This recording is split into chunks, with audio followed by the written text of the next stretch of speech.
শীতের দিন সব সবজি বাজারে ভরে গেছে, অনেক সুন্দর সুন্দর সবজি, দেখলেই লোভ লাগে খেতে। আমার তো সবজি অনেক পছন্দ, আর ভালো থাকতে হলে সবজির কোনো বিকল্প নেই। প্রিয় দর্শক, আপনারা দেখছেন মিক্সার কিচেনের মিক্স ভেজিটেবল। এটা খুব মজার একটা তরকারি এবং খুব অল্প সময়ে হয়ে যায়। এখন যেহেতু গ্যাসের প্রবলেম চলছে, তাই সব মিশিয়ে আমি একবারই সব মিলিয়ে 20 মিনিট লেগেছে রান্নাটা করতে। তাহলে চলুন দেখি আমার আজকে সবজিটা রান্না করতে কি কি সবজি লেগেছে এবং কি কি মশলা।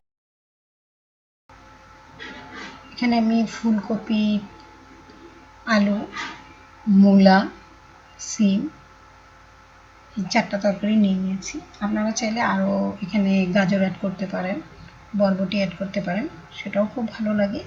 আপনার যেসব ভালো লাগে সবজিগুলো খেতে, সেগুলোই ব্যবহার করতে এখানে অ্যাড করতে পারবেন। তো এখানে আমি সবগুলো কেটে ধুয়ে পরিষ্কার করে নিয়েছি। আর আমার কপিটা একদিন আগের আনা ছিল, এই জন্য একটু কালো হয়ে গেছে। তো যতটুকু পেরেছি এটা কেটে নিয়েছি, আর এটা বয়েল করলেই চলে যাবে। তো এখন আমরা এইগুলোকে সব মিলিয়ে আমরা একটা রান্নার প্রসেসে চলে যাব। কেটে সবজি কখনো বেশিক্ষণ রেখে দিবেন না, এর সাথে সাথে কেটে ধুয়ে রান্না করে নেবেন। এখন আমি এটাতে আমার এই সসপ্যানটাতে তেল ছিল আগে, 2 চা চামচ তেল ছিল, আমি এটা দিয়ে রান্না করবো। এখন দিয়ে দিলাম আমি পেঁয়াজ, কাঁচামরিচ, 2টা পেঁয়াজ কাটা ছিল, 4টা কাঁচামরিচ নিয়ে নিয়েছি। এবার আমি এটাকে ভেজে সবগুলো সবজি দিয়ে দিব।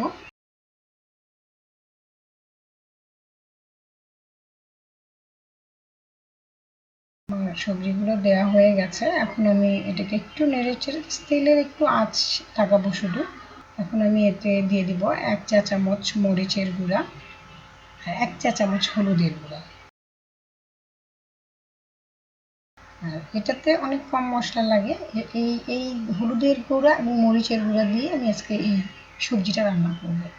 সাথে আমি 1 চামচ লবণ দিয়ে দিয়েছি, আপনারা আপনাদের মতো লবণ দিবেন, যাতে লবণ বেশিও না হয়ে যায় আবার কমও না হয়ে যায়, যে যেমন খান তেমন দিবেন। সাথে দিয়ে দিলাম পানি। এখন আমি এটাকে পানি দিয়ে দেবো, পানি দিয়ে নেড়ে চেড়ে মশলাগুলো মিশিয়ে দিব।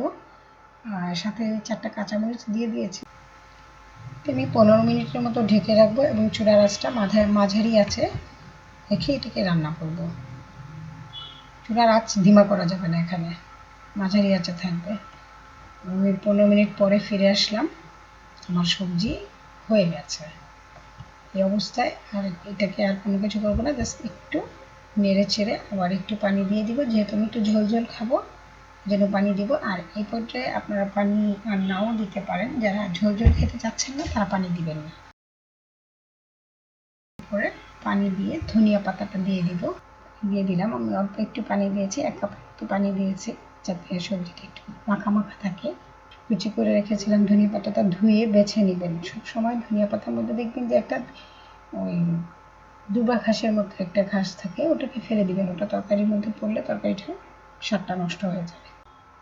ডিশ আউট করে নিলাম, দেখতেই পাচ্ছেন আমার তরকারিটা কত সুন্দর হয়েছে এবং খেতেও ততটাই মজা যতটা আমি বলতেছি, ঠিক ততটাই। তো নেক্সট কোনো ভিডিও নিয়ে আবারও চলে আসবো আপনাদের মাঝে। সে পর্যন্ত ভালো থাকবেন, সুস্থ থাকবেন এবং আমার জন্য দোয়া করবেন। নেক্সট আবার যে রেসিপিটি নিয়ে আসবে সেটা যেন আপনাদের মন মতো হয়। আপনি আমার আজকের এই রেসিপিটি কার কাছে কেমন লেগেছে অবশ্যই কমেন্টে জানাবেন এবং ভালো লাগলে লাইক, কমেন্ট, শেয়ার করবেন। আর আমার পাশে থাকার জন্য অনেক অনেক ধন্যবাদ। আবার আসবো। আল্লাহ হাফেজ।